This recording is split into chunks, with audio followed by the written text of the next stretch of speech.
Students, आज हम equality के बारे में विस्तार पूर्वक अध्ययन करेंगे। आप लोग जानते हैं कि हम इंडियन कॉन्स्टिट्यूशन के अंतर्गत कुछ महत्वपूर्ण बिंदुओं पर डिस्कस कर रहे हैं, जिसमें से सबसे पहले हमने सोशलिज्म, उसके बाद धर्मनिरपेक्षता और डेमोक्रेसी, और आज हम फोर्थ नंबर पर इक्वालिटी के बारे में अध्ययन कर रहे हैं। ये हम सामाजिक विषय के अंतर्गत नहीं कर रहे हैं। हम इंडियन फिलॉसफी, जो हम बीएड में फिलॉसफी के अंतर्गत इसके बारे में अध्ययन कर रहे हैं, क्योंकि किसी भी सब्जेक्ट को पढ़ाते समय उस सब्जेक्ट में से अपने वर्डों को रिलेट करना अति आवश्यक होता है। हम इसे मान लीजिए कानून की दृष्टि से पढ़ते, जैसे एलएलबी के रूप में पढ़ते, तो हम इसका मुख्य रूप से हम आर्टिकल पर फोकस करते। तो हम ध्यान रखें कि हम इसको पढ़ किस संदर्भ में रहे हैं। तो हम देख लेते हैं कि इक्वालिटी होती क्या है। उससे पूर्व मैं आपको बता दूं, क्योंकि हमारा ये टॉपिक जो है हमको ये बताता है कि हम एजुकेशन में समानता का प्रयोग किस तरीके से करना है। तो हमारा एक वर्ड, ये देखिए, मैंने थोड़ा सा पहले नीचे की बात में लगाता दूं कि हमारी जो समता या समानता का अधिकार है, जब आप देखोगे तो आपको लिखा हुआ दिखेगा राइट टू इक्विटी और इक्वालिटी, आर्टिकल 42(18). तो यहां ये लिखा है इक्विटी और इक्वालिटी, और मतलब क्या होता है, यानी कि इक्विटी हो या इक्वालिटी हो, यानी कि इन दोनों वर्ड्स को साथ में लिखा गया है। जो लोग समता, इक्विटी शब्द सुन रहे हैं और समता सुन रहे हैं, जो कॉमर्शियल हैं, वो बच्चे इससे पहले से ही परिचित होंगे समता क्या होता है। परंतु कुछ लोग समता और समानता को एक ही वर्ड समझते हैं। तो मैं उसके लिए आपको पहले इक्वालिटी का अर्थ समझा दूं, और फिर यहां इसी वजह से मैंने ये जगह छोड़ रखी है कि इसके बारे में हम डिस्कस कर लेंगे। तो हम इक्वालिटी के बारे में पढ़ लेते हैं। जैसे कि आप लोग जानते हैं सामाजिक संदर्भ में समानता का अर्थ किसी समाज की उस स्थिति से है जिसमें उस समाज के सभी लोगों समान अधिकार या समान प्रतिष्ठा रखते हों। क्लियर? या यह अधिकार देश के कानून के समक्ष सबको बराबर मान्यता देते हैं। ये अधिकार क्या है? कानून के हैं, और ये सबको समान मान्यता देते हैं लीगल रूप से, लॉ के रूप में। सब नागरिक इक्वल हैं। कहने का मतलब है इक्वालिटी बिफोर लॉ, कानून के समक्ष समान है, समानता है सभी की। और कहें तो सीधा रूप से कह सकते हैं equal right for all people in society, मतलब सभी को इक्वल राइट है, समान अधिकार हैं सभी लोगों को। क्लियर? अब हम बात करते हैं कानून किसी भी नागरिक के साथ कास्ट, क्लास, रिलीजियस के आधार पर मतभेद नहीं कर सकता। कानून सबके लिए समान है। इक्वल प्रोटेक्शन ऑफ लॉ, कानून सबके लिए समान है। क्लियर? अब हम ये वर्ड जान लेते हैं कि ये वर्ड उन्होंने लिखा क्यों है। मतलब संविधान में, कॉन्स्टिट्यूशन में इक्वालिटी और इक्विटी वर्ड क्या रखा है। मैं इसके लिए, क्योंकि ये शब्द थोड़ा कहूं तो समझना बहुत ही आवश्यक है। बहुत सारे लोग अपने अपने तर्क रखते हैं, उन तर्कों का ये सबसे बड़ा सॉल्यूशन के रूप में मैं मानता हूं। मैं अभी बताता हूं किस तर्क के बारे में बात कर रहा हूं। थोड़ा बात कर लेते हैं इक्विटी और इक्वालिटी। कहने का मतलब क्या है? समता और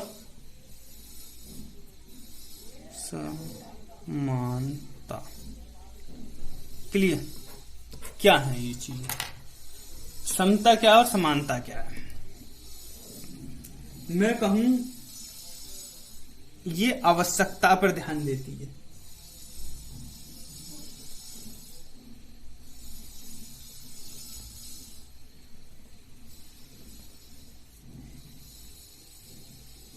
attention to need,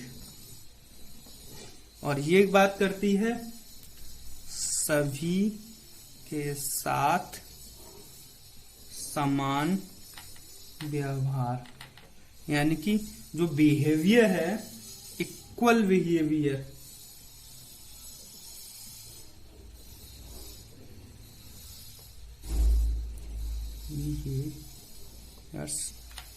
equal behaviour to all. Clear.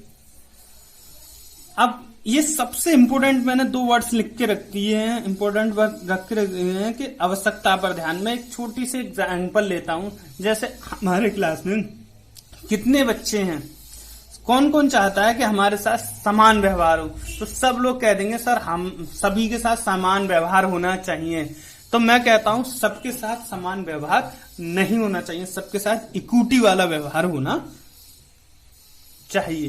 कहने का मतलब क्या है भाई, मान लीजिए मुझे आपको, मेरे पास कुछ साधन है, मैं अपने साधन के हिसाब से मैंने सबसे इंपोर्टेंट मान लिया, मेरे पास मान लीजिए मुझे जूते डिस्ट्रीब्यूट करने हैं आपको, तो भाई आपके सभी लोगों को 1 नंबर के जूते आ जाएंगे। तो मैंने कि मेरे पास 9 नंबर के जूते हैं तो सबको 9 नंबर के जूते बांट दूं, किसी के आ जाएंगे वो तो खुश हो जाएगा और जिसके नहीं आएंगे वो नहीं कहेगा। तो तुम लोग को कहोगे सर ये बात कहां से हो गई। तो ये समानता और समानता में यही अंतर है। मैं समता में सबको अपने साधन है मेरे पास, तो मैं क्या करूं, मुझे क्या करना चाहिए, जिसके 7 नंबर का आ रहा है उसको 7 नंबर का, जिसके 8 नंबर का आ रहा है 8 नंबर का, उसका 9 नंबर का आ रहा है उसको 9 नंबर का, जिसको 10 नंबर का जूता आ रहा है तो उसे 10 नंबर का जूता दूंगा। इक्वल थोड़ी ना दूंगा। ये कुछ जगह होती है, जैसे भाई हम इसके लिए बहुत सिंपल सा एग्जांपल होते हैं, वोट का एग्जांपल। हम जब वोट करते हैं तो चाहे वो एक भिखारी का ही क्यों वोट हो और चाहे एक राष्ट्रपति का वोट हो, दोनों को वोट क्या होंगे, समान होंगे। तो हम लोगों को ये समानता का अधिकार ये बताता है कि भी इक्वल क्या है, इक्विटी क्या है, कब इक्विटी जरूरी है, कब इक्वालिटी जरूरी है। और एक एग्जांपल दे देता हूं मैं आप लोगों को, इसके बारे में बहुत अच्छा समझ में आएगा आप लोगों को कि यहीं से एक वर्ड आता है रिजर्वेशन। आर्टिकल आप देखोगे, आर्टिकल 15 में 15(5) शैक्षणिक संस्थाओं में आरक्षण, और आर्टिकल 16 जो हमारे लोक नियोजन के विषय हैं, जहां पर हम सर्विस करते हैं, उनमें हमें समता शब्द का प्रयोग किया है, यानी आरक्षण देने का प्रावधान किया है। तो वो क्या है भाई, हमारे यहाँ जितने भी लोग हैं सबको नौकरी देने के लिए हम क्या करते हैं, आरक्षण की व्यवस्था रखी है कि अगर जिससे सभी SC OBC ST उनको भी नौकरी मिले और जनरल को भी मिले। तो इस तरीके से आवश्यकता के अनुसार हम इक्विटी पर बात करते हैं। और ये आप लोगों को बहुत ज्यादा मैं कहता हूं अक्सर विवादात्मक टॉपिक रहा है रिजर्वेशन का। तो बस यही है कि समता कब जरूरी है, समानता कब जरूरी है।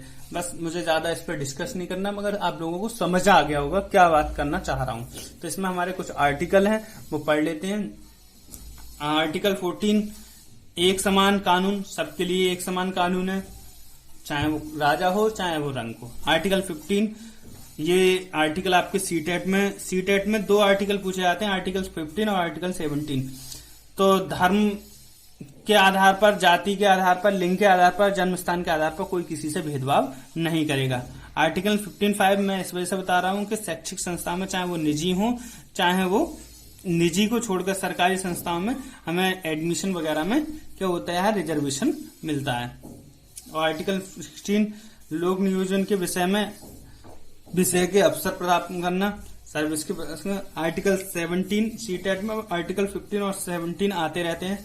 अस्पष्टता, आजकल छुआछूत नहीं मानी जाती है, फिर भी हमारे देश में बहुत कुछ छुआछूत है, ठीक है, उस चीज का भी अंत कर दिया है आर्टिकल 17 में। आर्टिकल 18 जो उपाधियां होती हैं, उपाधियां जैसे छोड़ दी जाए, कुछ उपाधियां छोड़ दी जाए, जैसे राष्ट्रपति है, इंस्पेक्टर साहब है, जो सरकार ने दी हैं वो न छोड़ दिया जाए, तो वो उपाधियां हमारी सब अंत हो गई हैं। जैसे हम सरकार ने हमें कौन सी उपाधियां दी हैं, जैसे कोई कर्नल बन जाता है, कोई DM बन जाता है, ये उपाधियां सरकार ने दी हैं, तो उन्हें छोड़कर सब उपाधियां बंद हो गई हैं। जैसे बहुत सारे लोग कहते हैं खां साहब, चौधरी साहब और राजा साहब, ये उपाधियां सब बंद है। Clear? Thank you very much.